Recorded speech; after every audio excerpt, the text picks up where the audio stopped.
अगला टॉपिक है हम आज आपका एक नया टॉपिक भारत का भूगोल में राष्ट्रीय उद्यान लेकर आए। इस टॉपिक विषय में आप सभी का स्वागत करते हैं पुनः कि आप लोग यूट्यूब पे भी देखते स्वागत करेंगे ही। राष्ट्रीय उद्यान किसको कहते हैं? राष्ट्रीय उद्यान घोषित होने की शर्तें क्या है? इस क्षेत्र को आप राष्ट्रीय उद्यान घोषित करेंगे। पहला हुआ क्षेत्र या क्षेत्र विशेष जो पारिस्थितिकी जीव जंतुओं का महत्व। पारिस्थितिकी जीव जंतु का मतलब होता है पारिस्थितिकी का मतलब ये क्षेत्र है ना।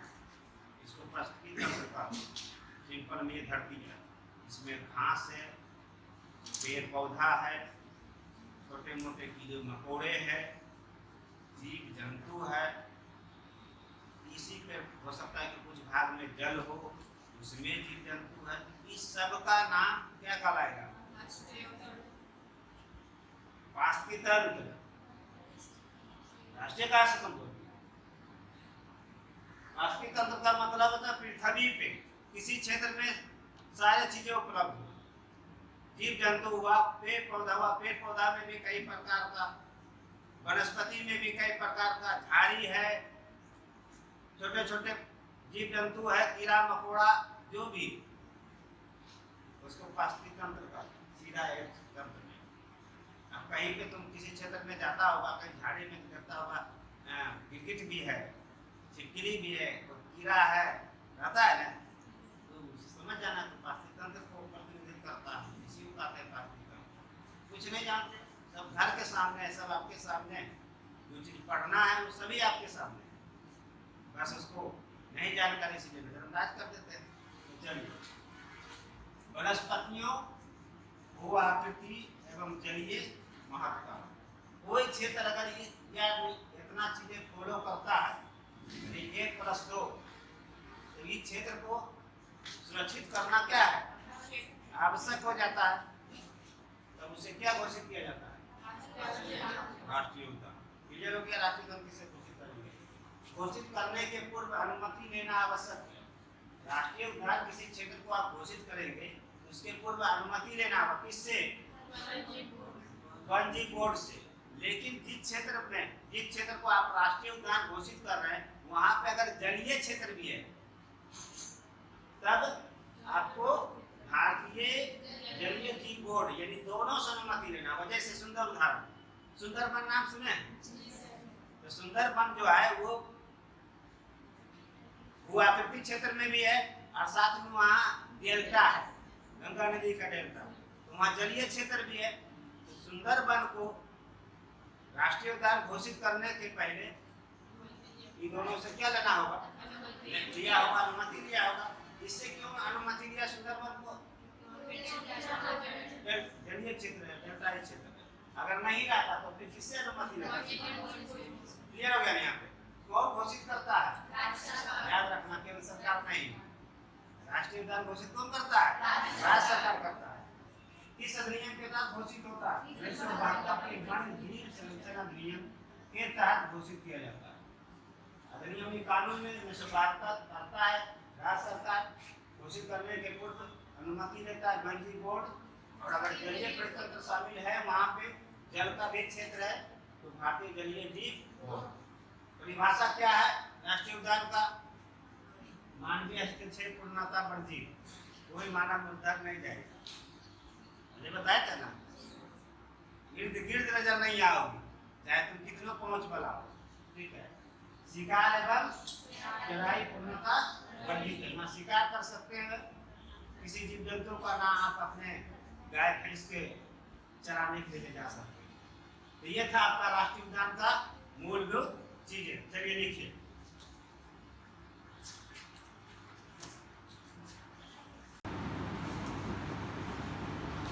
चलिए, राष्ट्रीय उद्यान का कुछ महत्वपूर्ण चीजें, समान जानकारी का मतलब होता है वो महत्वपूर्ण है। ऐसा नहीं समान शब्द लिखा हुआ है, महत्वपूर्ण हो जाता है।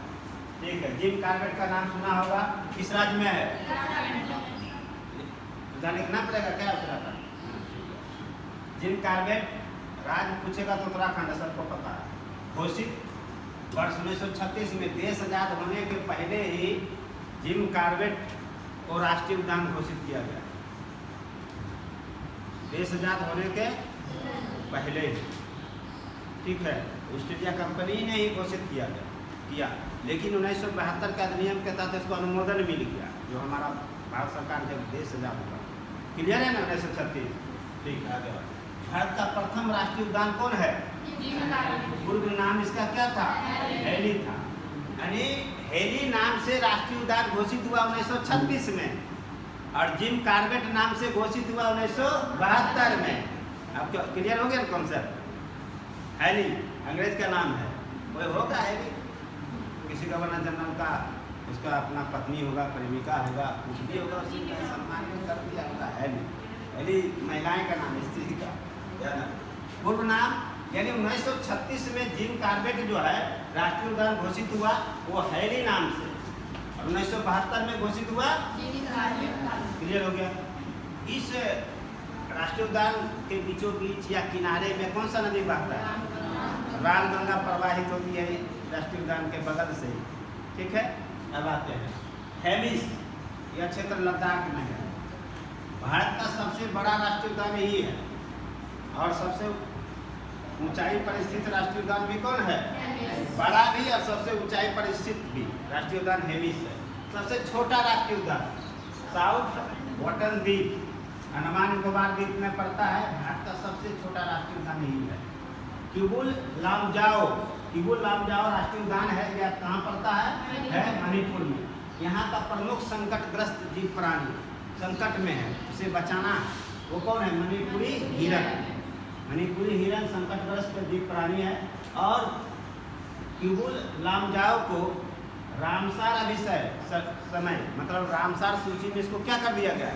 शामिल किया गया। किस रूप में शामिल किया गया? अंतर्राष्ट्रीय महत्व का आर्द्र स्थल, आर्द्र भूमि के रूप में किबुल लामजाओ शामिल है। इसका मतलब है कि किबुल लामजाओ एक राष्ट्रीय उद्यान भी है और एक आर्द्र भूमि का क्षेत्र भी है।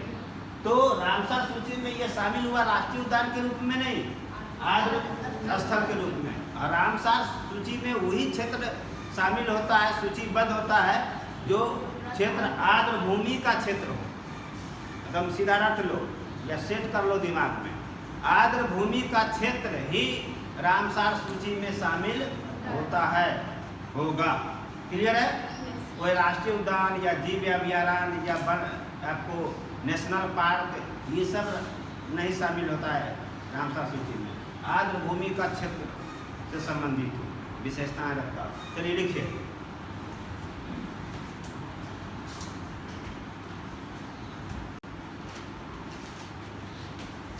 आगे हम बढ़ते हैं। तो मध्य प्रदेश, भारत का सर्वाधिक राष्ट्रीय उद्यान किस राज्य में है? बहुत 11 वो है शायद, ठीक है। काजीरंगा असम में है।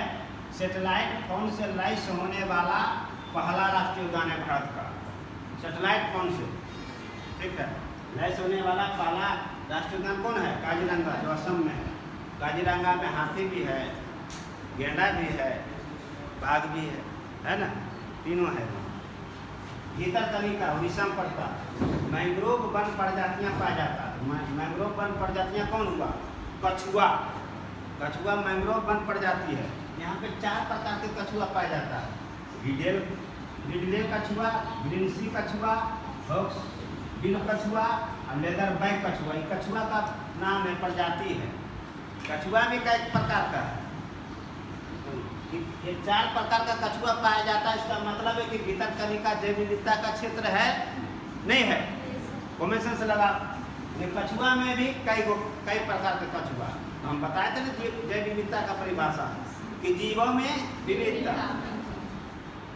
रिडले, ग्रीन सी, हॉक्स बिल और लेदर बैक। यहाँ पे जैव विविधता है कि नहीं?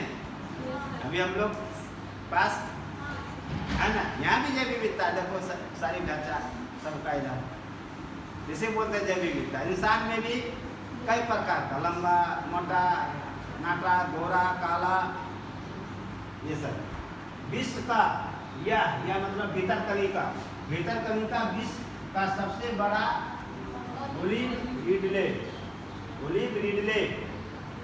कछुआ प्रजनन स्थल है। विश्व का सबसे बड़ा ओलिव रिडले कछुआ प्रजनन स्थल कौन है?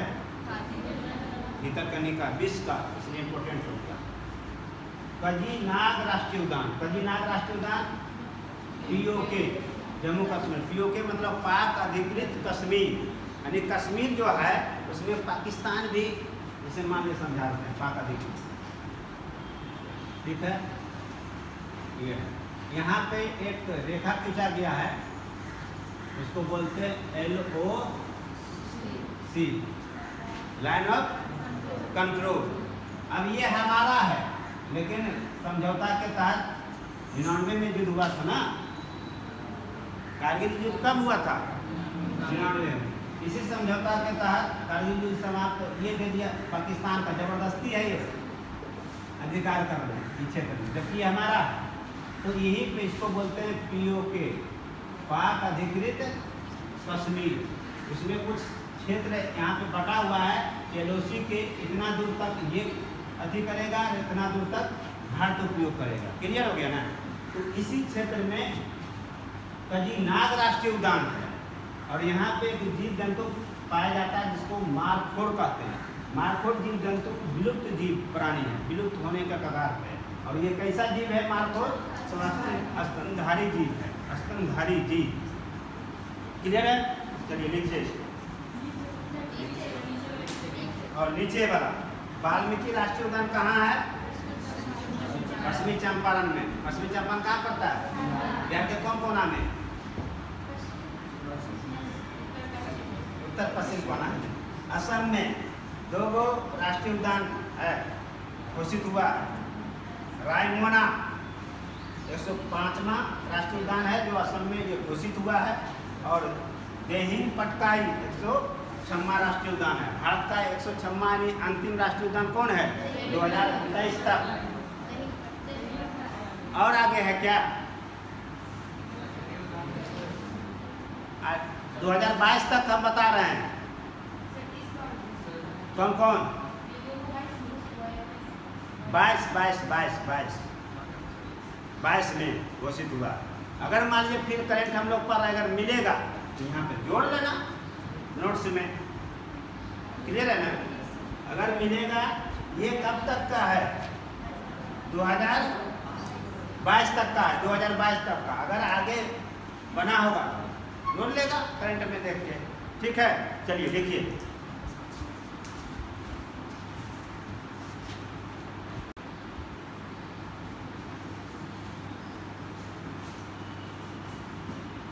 अब अगला टॉपिक है वन जीव अभयारण्य।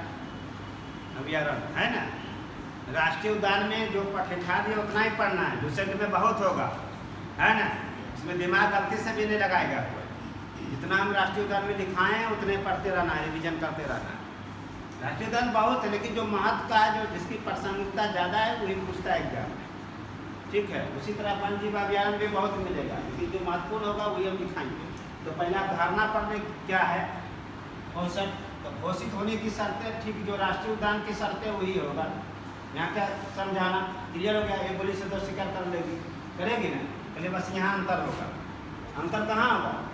यहाँ होगा और यहाँ होगा। चलो, पर्याप्त जैविक भू-आकृति, जीव जंतु तथा वनस्पतियों की बहुलता, उसी क्षेत्र को वन जीव अभयारण्य घोषित किया जाता है। घोषित करने का उद्देश्य क्या है? किसी एक प्रजाति, अगर बाघ है तो बाघ में भी एक हो, चाहे वो जरका बाघ या काला बाघ, कोई एक प्रजाति, अथवा कुछ विशिष्ट प्रजातियों, तो एक या कुछ विशिष्ट जो कहीं नहीं मिलता है। अब भारत में कहीं एक कोना में कई जगह मिल गया तो विशिष्ट हो गया, ये दुनिया में कहीं नहीं है और कहीं मिल गया तो विशिष्ट होता नहीं होता। जैसे सांपे मिल जाएगा, गोमन तुम देखा, कोबरा देखा, वगैरह वगैरह। एक सांप क्या बोलते हो, ऐसा मिल जाए जो तुमने कोई पूरी दुनिया में देखा, तो लोग उसको भगवान का अवतार हो गया, 5 बार प्रणाम करेगा, दूध चढ़ा रहा है। विशिष्ट होने के कारण वैसा कर रहा है कि भगवान का अवतार हो गया। कहीं कहीं ऐसा देखने को मिलता है। तो विशिष्ट प्रजातियों को संरक्षित किया जाता है।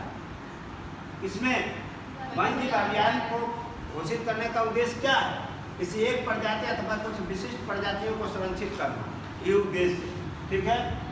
या प्रकृति यानी कैसा है, इसका रूप कैसा है, या विशिष्ट प्रजाति आधारित संरक्षित क्षेत्र। विशिष्ट जब उद्देश्य होगा विशिष्ट, तो प्रकृति भी विशिष्ट हो जाएगा।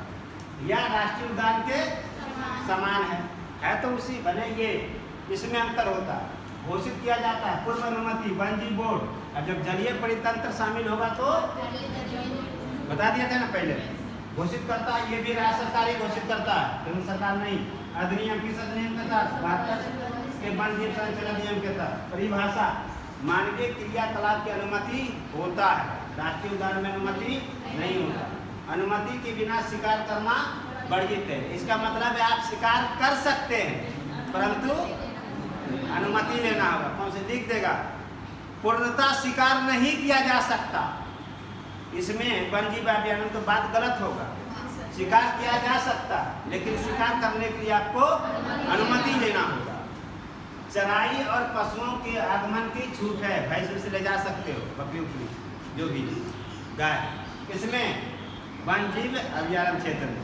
चलिए देखिए,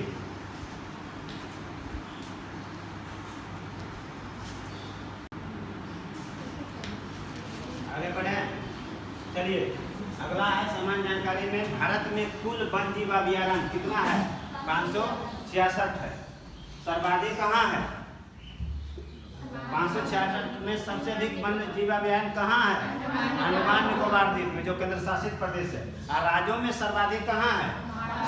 48 है, महाराष्ट्र में। राज्यों में पूछेगा तो महाराष्ट्र मानना, सर्वाधिक पूछेगा तो अंडमान निकोबार द्वीप। क्लियर है?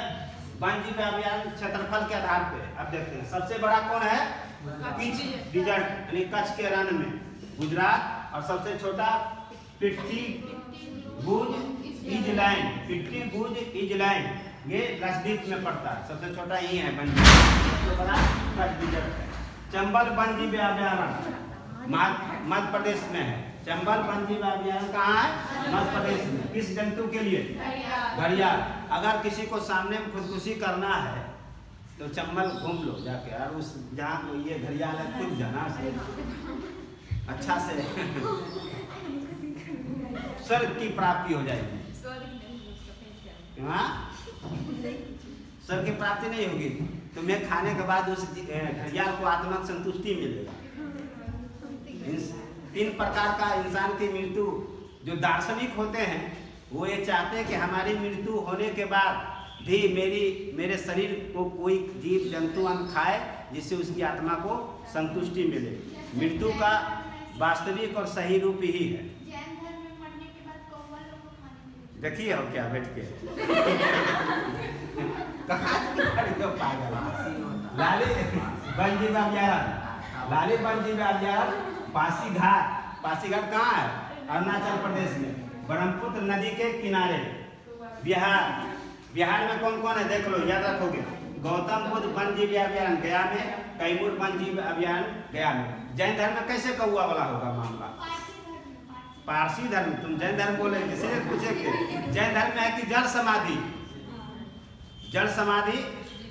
तालाब पालापुरी गई हो, बहुत बड़ा तालाब है जहाँ पे वो जल समाधि लिए थे महावीर। वो मल्लराज के दरबार में उसको मांस खिला दिया, बस सोचे कि अब इस धरती पे क्या रहना, क्योंकि वो हिंसा के कट्टर विरोधी कठोर है ना जैन धर्म। तो उसी तालाब में बैठ के जल समाधि ले लिए। और चंद्रगुप्त मौर्य जल समाधि कहाँ लिया था? सरवन बेलगोला कर्नाटक में जाके। चलिए लिखिए इसको।